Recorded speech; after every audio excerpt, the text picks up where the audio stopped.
বিদ্যালয়ের শুভ উদ্বোধন মঞ্চের স্বাগত শব্দ তথা আজকের যে অনুষ্ঠান এবং দুদিনের নাট্য উৎসবের কথা বলবেন, যে ভাবনাটি সম্পূর্ণ যার পবিত্র পীঠে বসে আমরা আলোচনা করার সুযোগ পেয়েছি, সে রামকৃষ্ণ আশ্রমের পরম অধ্যক্ষ আমাদের গুরুজন স্বামী ধুরানন্দ মহারাজকে তার স্বাগত শব্দ বলবার আন্তরিক আমন্ত্রণ জানাই।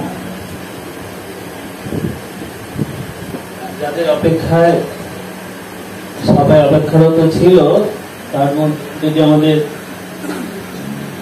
চেয়ারম্যান স্যার, আমাদের মা, এনারা দুজনেই এসে গেছে। আমাদের ডিএম স্যার হয়তো রাস্তায় রয়েছে, উনিও আসবেন। আমাদের বাবুবীর যে সুন্দর একটা ভাবনা, একটা স্বপ্ন দেখেছে যে আজকে শিশুরাই তো ভবিষ্যৎ, শিশুদের মধ্যে দিয়ে আমরা সমাজে সুন্দর বার্তা পৌঁছে দিতে পারি। এই যে আমরা প্রতিনিয়ত বলি না যে শুভ সংস্কার, ভালো সন্তান হতে পারে, ভালো মা হতে পারে, ভালো বাবা হতে পারে, ভালো দাদা হতে পারে, ভালো অভিভাবক হতে পারে। ওম সর্বে ভবন্তু সুখিনা, সর্বে সন্তু নিরাময়াঃ, সর্বে ভদ্রাণি পশ্যন্তু, মা কশ্চিৎ দুঃখভাগ ভবেৎ।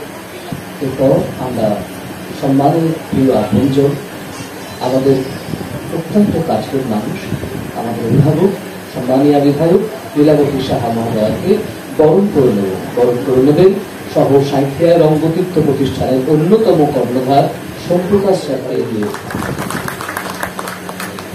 আমাদের সব সময়ের ভালোবাসার, ভালো লাগার, সুখ দুঃখের যে মানুষটি, তার নাম লীলাবতী সাহা। তারা মধ্যে অন্যতম সহ সাঁইথিয়ার তৌর পিতা, আমাদের অভিভাবক সম্মানীয় বিপ্লব দত্ত মহোদয়কে আমরা আমাদের পক্ষ থেকে সামান্য উপহার জ্ঞাপন করছি। এরপর সম্মানীয় মাতৃ মন্ডল,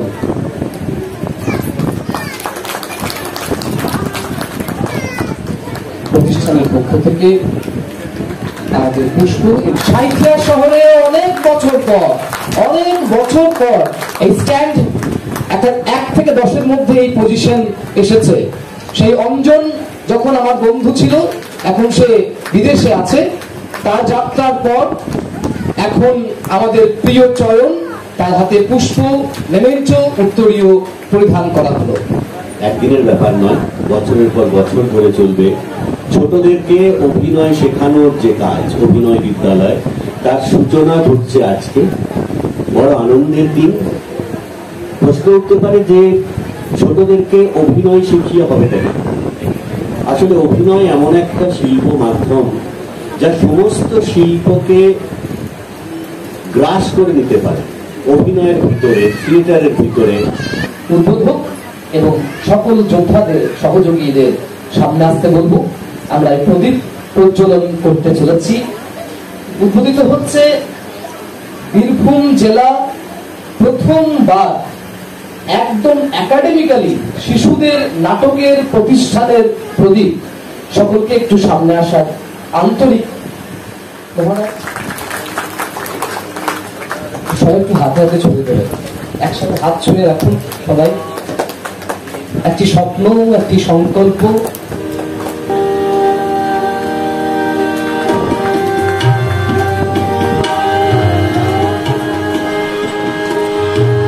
চলে উঠল অভিনয় বিদ্যালয়ের আলো। ভবানীপুর সপ্তপ্রদীপ সংস্কৃতি সোসাইটি শিশু কিশোর নাট্য প্রতিষ্ঠানদের জন্য তাদের দীর্ঘ চলার পথের অভিজ্ঞতা, সংরক্ষণা, ভালোবাসা জ্ঞাপন করব।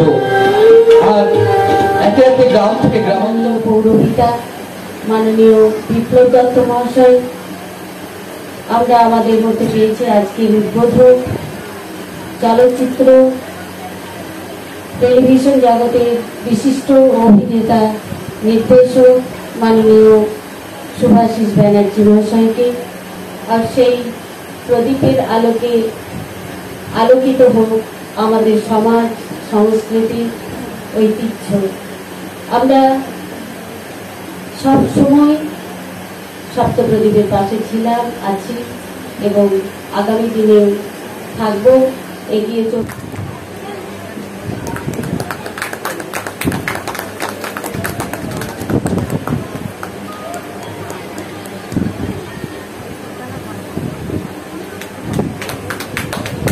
সকলে জোরে হাত তুলবে, একদম এরাই তো অভিনয় বিদ্যালয়ে আলো জ্বালাবে।